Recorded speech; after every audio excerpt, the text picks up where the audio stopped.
बंगाली समाज जीवन के रास्ते में अपार सांस्कृतिक प्रभावों के साथ मेलों और त्योहारों का रंगीन संयोजन। हर एक अलग है, सांस्कृतिक अभ्यास की अपनी स्वयं की हस्ताक्षर शैली के साथ, लोक कथाओं के संगों के साथ जो अंततः कुछ पौराणिक कथाओं का उल्लेख करते हैं। बंगाली समाज मूल रूप से एक कृषि प्रधान समाज है जिसने बंगाल के त्योहारों को दो व्यापक खंडों में बांटा है, पूर्व फसल त्योहार और फसल कटाई के बाद के त्योहार।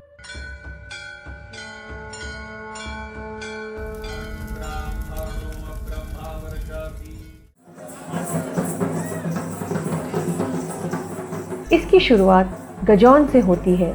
कैलेंडर के मार्च और अप्रैल के बीच चैत्र के बंगाली महीने में पूर्व फसल महोत्सव। यह मुख्य रूप से निचली जाति के बंगाली हिंदुओं द्वारा मनाया जाता है जो खुद को शिव के उपासक के रूप में देखते हैं।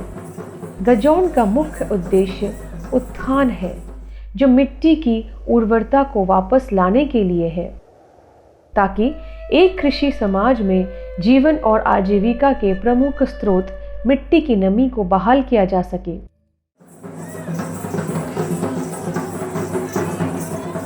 गजौन की तैयारी लगभग पूरे चैत्र महीने तक जारी रहती है। लोग देवी काली, शिव, पार्वती और अन्य देवताओं की तरह कपड़े पहनते हैं और हिंदू पौराणिक कथाओं के दृश्यों को दर्शाते हुए विभिन्न नृत्य और अन्य कार्य करते हैं।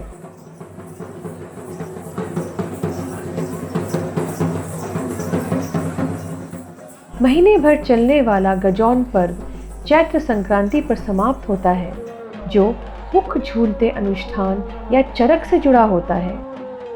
चरक नाम चक्र शब्द या पहिया से लिया गया है जो सूर्य के आंदोलनों का प्रतिनिधित्व करता है।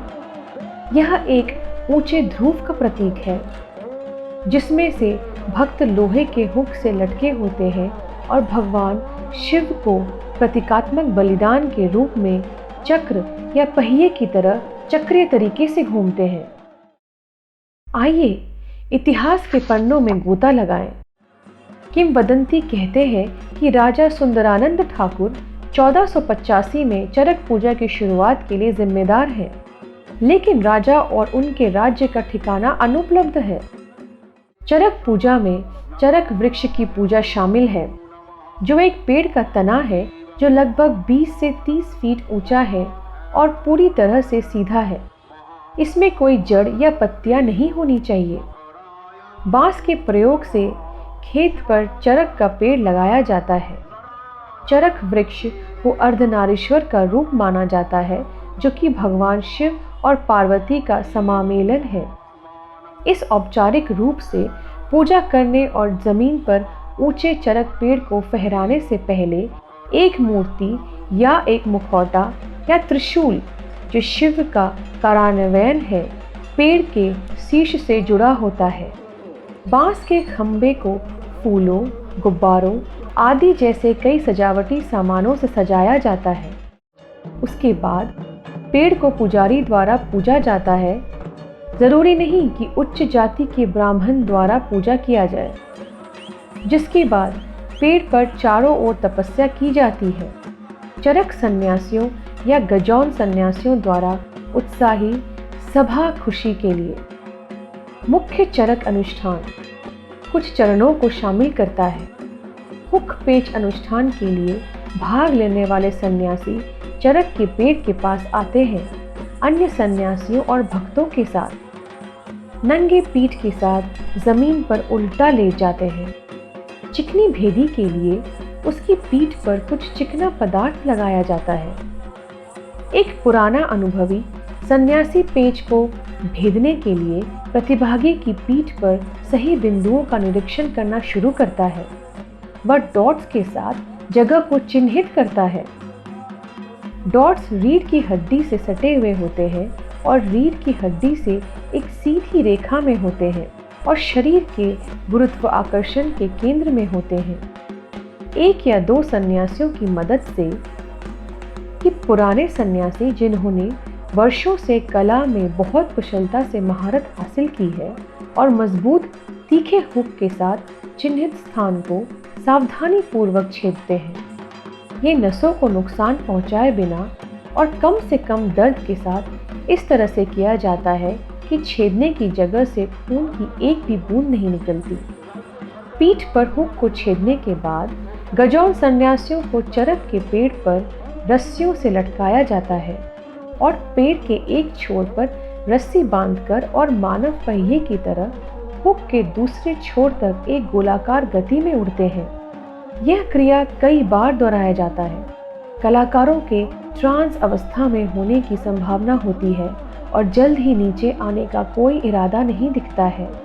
सभी भक्त दर्शक उनका समर्थन करते हैं, भगवान शिव के नाम के जयकारे लगाते हैं और ढाक, कांशी, भेपू जैसे लोक वाद्य बजाते हैं। सभी हवा में गूंजते हैं और एक रहस्यवादी वातावरण बनाते हैं।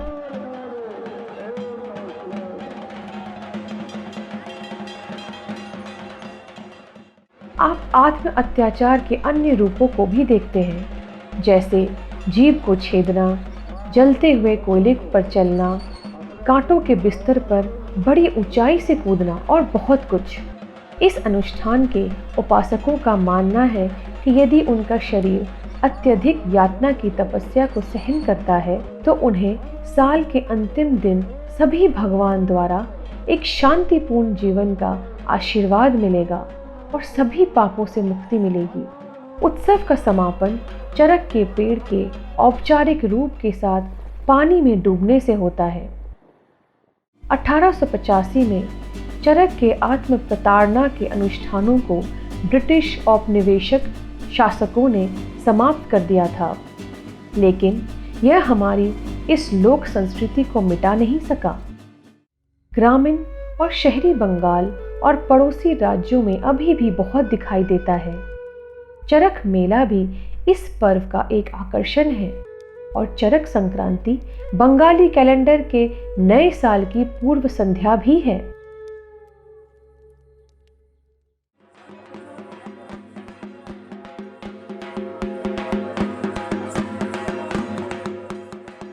चरक रहस्यवाद, मंत्र और चक्र, तपस्या और आत्मयातना, उन्मादी भागीदारी सभी इस बंगाली लोक महोत्सव के रहस्य को जोड़ते हैं, जो एक महान उत्साह के साथ नए बंगाली वर्ष में प्रवेश के लिए मौजूदा वर्ष को विदाई देते हैं।